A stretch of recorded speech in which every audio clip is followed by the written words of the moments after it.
Welcome students. അപ്പോൾ ഇന്ന് നമ്മൾ ഡിസ്കസ് ചെയ്യാൻ പോകുന്നത് NumPy ഉപയോഗിച്ചിട്ട് ഉള്ള ഒരു പ്രോഗ്രാമാണ്. NumPy package and arrays. So this is the question. Write a Python program to input the number of rows and columns from the user, then create a rows into column matrix using NumPy. അപ്പം ഒരു rose and columns user input കൊടുത്ത് ഉള്ള ഒരു Python programme എഴുതാനാണ് പറഞ്ഞേക്കുന്നത്. അപ്പൊ അതെങ്ങനെയാണെന്ന് നോക്കാം. So this is the program. First line, import NumPy as NP. അപ്പൊ NumPy എന്ന് പറയുന്ന ലൈബ്രറി ഉപയോഗിക്കാൻ വേണ്ടിയിട്ട് നമ്മൾ ആദ്യം എന്ത് ചെയ്യണം? അതിനെ ഇമ്പോർട്ട് ചെയ്യണം. അതിനുവേണ്ടി NP എന്നൊരു അലിയാസ് നൽകിയിട്ടുണ്ട്. ഇത് പ്രോഗ്രാമിൽ കൂടുതൽ എളുപ്പമായിട്ട് ഉപയോഗിക്കാൻ വേണ്ടിയിട്ടാണ്. അടുത്ത line, rows is equal to int input enter the number of rows. യൂസറിൽ നിന്ന് റോകളുടെ എണ്ണം ഇൻപുട്ട് ചെയ്ത് അതൊരു ഇന്റിജർ ഫോർമാറ്റിലേക്ക് മാറ്റുന്നു.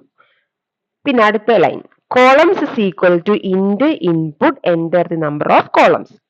യൂസറിൽ നിന്ന് കോളങ്ങളുടെ എണ്ണം ഇൻപുട്ട് ചെയ്ത് അതൊരു ഇന്റിജർ ഫോർമാറ്റിലേക്ക് എന്ത് ചെയ്യുന്നു? മാറ്റുന്നു. Matrix is equal to np dot random dot random ബ്രാക്കറ്റിൽ 1 കോമ അല്ലെങ്കിൽ റോസ് കോമ കോളംസ്. അപ്പൊ എന്ത് ചെയ്യുന്നു? NumPy ഉപയോഗിച്ചിട്ട് നമ്മൾ എന്ത് ചെയ്യുന്നു? ഒരു മെട്രിക്സ് ക്രിയേറ്റ് ചെയ്യുന്നു. ദെൻ അടുത്ത ലൈനോ, printf hash and generated rows into columns matrix.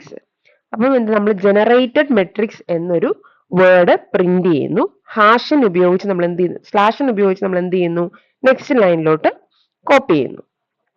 Print matrix. അപ്പൊ നമ്മൾ ക്രിയേറ്റ് ചെയ്ത മെട്രിക്സിനെ എന്ത് ചെയ്യുന്നു? നമ്മൾ പ്രിന്റ് ചെയ്യുന്നു.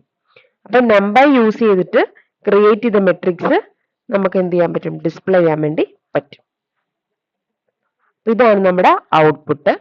Enter the number of rows നമ്മൾ 3 കൊടുത്തു, enter the number of columns 4 കൊടുത്തു. നമുക്കൊരു മെട്രിക്സ് ജനറേറ്റർ ആയിട്ട് കിട്ടി. This output will vary because of the random values generated for the matrix. Thank you.